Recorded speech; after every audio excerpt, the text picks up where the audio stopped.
Hello everyone, my name is Daniel Backer and welcome to my channel. Today I'm going to talk about the writing process. I am in Wrocław, Poland right now, and my big Euro trip is winding down. I've had a ton of time to work on the Kingdom of Liminal Space, my upcoming novel that's going to have a concept album with it. And so I've been reflecting a lot on the writing process. And I've also met a ton of people that have talked to me about writing, and a couple themes have come up about obstacles that people face when they're trying to write a book, trying to write a story. Mostly I'm talking about fiction today, but some of this might apply to nonfiction as well.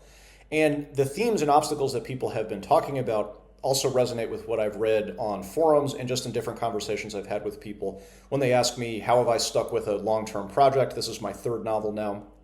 And how do you get over common pitfalls, or how do you get over things like hating everything that you write? So I'll just get into the list. The first big theme that I've heard from a lot of different people is they just don't feel ready to write something like a book or even a short story or just to be a writer or an artist at all. Number two, hating everything that you write. That's what I already mentioned, but that's a big one. I'm going to talk a lot about that. Also, sticking with a project. A lot of times people have that initial excitement, the novelty of a new idea, and then they show up to the page again and the inspiration is dead. It goes away. We'll talk about that. And then lastly, humorlessness. This is something that might seem like it sticks out from the other ones, but it'll make more sense once I talk about it. It's kind of connected to hating everything that you write, okay? So the first one is not feeling ready. I'm not going to bury the lead. The only way to be ready to write your book is just to start doing it. A lot of people invent a bunch of very clever and even helpful things to procrastinate actually starting and showing up on the word processor or on the page in front of you. I say that they can be like helpful things to do because you would think, oh, I need to read more broadly before I can write my novel. I need to go read some story structure books and watch some author interviews or some screenwriting interviews before I'm actually ready. And you should do all of those things while you're just writing your novel. Executing ideas is going to be the main thing to actually flex that muscle. And so you're just never going to be ready. And the fact of the matter is your expectations are probably a little too high. And so you're a little afraid of the second theme of like, you're going to hate what you write. And so you're like, oh, I can protect myself from that pain by preparing more, by doing a little bit more homework. And it reminds me of somebody that hired me to evaluate some of their story ideas. And he had like an enormous website. I don't know if he's watching this or not. It's been a while since we spoke, but he had a big website that he'd made of all of these long character descriptions and theme breakdowns. And it sounded like a really excellent book idea. But the main feedback I gave him was like, yeah, this all looks good, but there's no book here, right? So I don't even think that's completely a waste of time to sit and describe the book that you'd want to write. This can actually help with writer's block. If you're not exactly sure what the next scene should be or the next set of summary or like summarized information in the book should be, you can kind of describe the shape of it, and that can sometimes push you over the edge of writer's block. But I think that just investing in actually executing your scenes, executing your summary is going to be a lot more helpful than thinking that you need to prepare more to get there. So number two is a big one too, hating everything that you write. This is actually the number one thing I hear people say. That's why I connected it to number one in my list. I didn't really put a lot of thought into the order of this. I'm kind of doing this on the fly. But a lot of people will show up to the page, they finally get the inspiration, they put down some ideas, and they're like, oh no, this sucks. And what's kind of funny is that there's a little cognitive distortion happening here that they don't realize. And it's that they simultaneously understand that they're bad, but they don't question their process at all. They show up to the page, they write something, they look at it, and they're like, well, it's terrible, but I know there's nothing wrong with the way that I produced this. There's nothing wrong with the approach that I took. And so I'm just here to tell you, it's like, one, I doubt it's as bad as you think.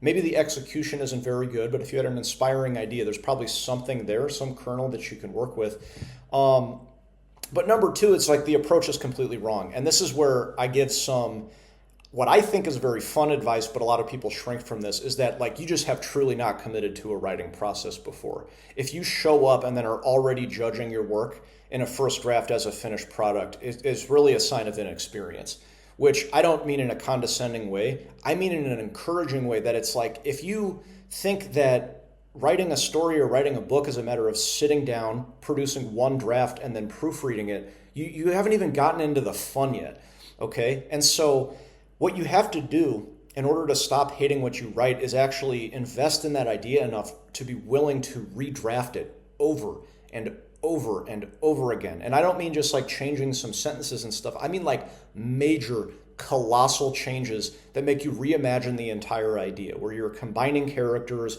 you're cutting entire sections, you're killing your darlings. I don't even like to think of it as killing your darlings, because if you have the foresight to look at the story as a whole, that should be the darling, and then you can always repurpose the scene for something else, or the section for something else. And so at the end of the day, do yourself a favor and just dive in knowing that everything is going to be changed quite a bit. It's okay. You can give yourself permission to make some mistakes, make it be silly. That's a little hint at the humorlessness part that we're going to talk about in a second. But this naturally leads me to sticking with it. This is what a lot of people have trouble with. And I truly believe that many, many people who've taken just like maybe a high school English class or a college English class can sit down and produce like a very beautiful paragraph. All right. And I might sound like hyperbole, but you could produce something as good as James Joyce, as good as the best writers of all time. But what you can't do without practice is produce a whole book or a whole satisfying story of that caliber, right? And so a lot of people get really, really tunnel vision on something, and they sit and they spend all of their time trying to produce either a beautiful sentence or a beautiful paragraph, but they don't really have the stamina to stick with that idea to the end. And then they fall in love with that. That becomes their darling and instead of the whole picture. And then it becomes more difficult to stick with it as they go. And so one of the ways to stick with it, this is some of the very rare, like scientific, psychological insight that I'm going to give on the channel, is that the actual components of psychological internal motivation are novelty, interest, and autonomy. I'm going to say that again and I'll break them down. Novelty, interest, and autonomy. And so in order to keep that motivation up, that internal motivation to stick with your project after the initial inspiration is gone, you have to keep making it new for yourself. So if you just sit down and you feel stuck and the writer's block hits and you're just still wrestling with the same idea that's slowly dying before your eyes, it's a pretty good sign that it doesn't feel new to you anymore. So that motivation on a scientific level, as far as my little author brain can understand it, is just not going to be there. So you have to find a way to make it new. And that goes back to that idea of like, you need some colossal changes here, okay? And especially if it's early on in the process, that is not a sign of failure. It's a sign of growth to completely throw out everything that you thought the story should be in order to take one of those kernels from your initial writing sessions and then reimagine it so that it's actually fun when you show up to do it again. Now, this can get harder and harder in the middle of the process because a lot of it is going to feel like you're pulling the rug out from under your story and it can feel less coherent. But if you get completely stuck, you can always ask people that you trust for feedback. That's like the ultimate way to get out of writer's block if you truly don't know what to do anymore. But chances are you have not produced enough drafts of your story or your novel. And so just go back to the drawing board. Google Docs and paper is either free or very cheap. So just treat it like exercise until it gets fun.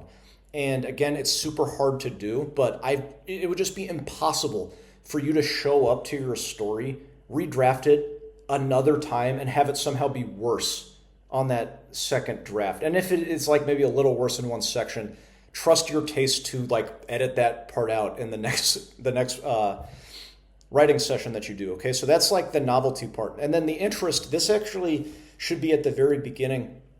Sometimes you just picked a topic that is not that interesting to you. And so that's why that internal motivation kind of goes away. Like you think you should write a book about this or write a story about this or that, and it's just not really coming through. Now, if you've done enough in those initial writing sessions, I really like free writing. I could make a completely different video about that. You should have something worth keeping, even if the initial idea is going to get scrapped. There should be something that popped out in that initial drafting phase that is worth keeping. Or sometimes it's time to just move on. Maybe like you show up, you come up with an idea, you do a lot of initial drafting, and you're like, you know what? The big takeaway from this was that like I got better at free writing or I got better at drafting. And that's not bad either. So if that initial interest in the idea isn't there, it's going to be very difficult for you to stay internally motivated throughout the process. And then lastly, autonomy. This is basically the freedom. I don't think a lot of artists really struggle with autonomy, but if you're a beginner, sometimes this can actually, or doing the opposite of this can be a way of procrastinating again, feeling like you need someone to guide you through the process. Teachers are important. I'm a teacher myself. Watching the YouTube videos, that's all very good. But like the thing that actually keeps you motivated within this from a psychological perspective is that sense of freedom, that you can do anything that you want. All of the advice that the people have told you, they're like, oh, you can't, you're showing and not telling or something, or you're telling and not showing. You can throw it out if you want to, just for that sense of freedom, okay? Breaking all of those rules can bring like a mischievousness to the process that makes it fun and keeps the motivation high, which naturally leads me into humorlessness. Now, for whatever reason, or actually I know the reasons, but we'll just say for the sake of the expression, for whatever reason, a lot of people who get into literature and storytelling and cinema have no sense of humor at all. Or at least they have no sense of humor that ends up in the writing. Now, I want to be super clear about this. It doesn't mean that you have to be writing a comedy. It doesn't mean that you need to be putting jokes into your story, but there needs to be some sense of fun and some sense of mischief. That's what guides me in a lot of my writing, that keeps that motivation up, like I said. In order to give you the motivation, and in order to just keep you showing up every day, and in order to actually bring a sense of life and drama to it. Everybody wants to write, I've never read this book, but like The Heartbreaking Work of Staggering Genius. You want to be the next James Joyce. You want to write something, or fill in whoever it is, that's completely moving and grave and serious.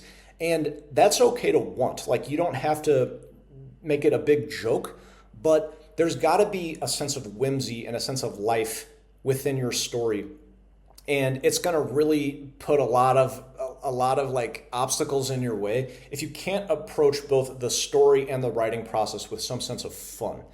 Now, I don't necessarily think a sense of humor can be taught, but I think everybody, even the most stiff accountant, maybe not, has something in them that is a little bit of soul, a little bit of fun.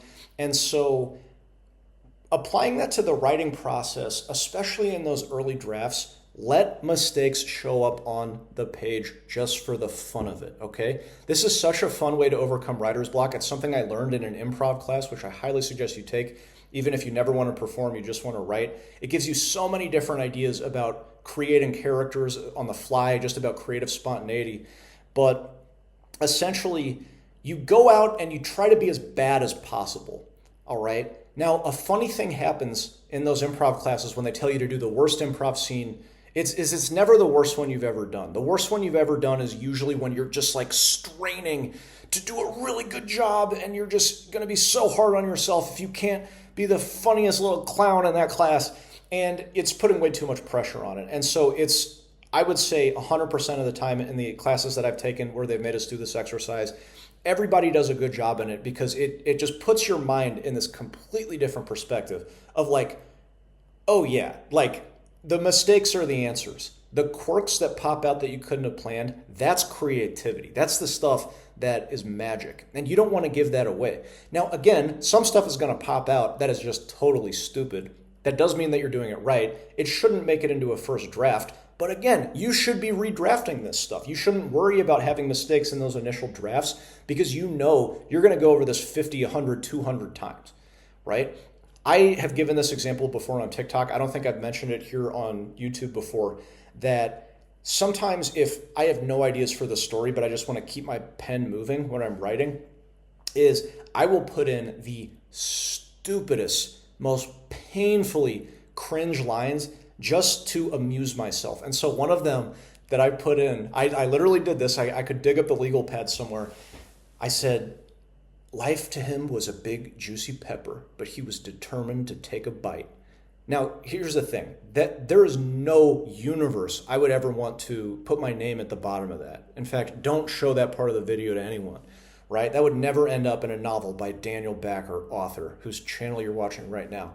But it was silly. It was a reminder to myself that it doesn't matter, especially in those first couple drafts that you're doing. It doesn't matter. This sense of gravity and seriousness that you bring to the creative process is so stifling and it's so hobbling that you're leaving a lot of great ideas in the ether because you stop and you judge and you hate everything that you write, you know? And that's what kills that motivation. And just so I can wrap it up really concisely, and that's what makes you feel like you're not ready to write. So I hope some of this stuff was at least inspiring for you to show up at your coffee shop tomorrow or sit down in front of your word processor tonight to knock out a couple ideas. I've had a lot of fun writing this upcoming book, The Kingdom of Liminal Space, and it is this close to being ready. It'll probably be out sometime between Christmas and spring. Until then, I am Daniel Backer. Thank you so much for watching. Goodbye.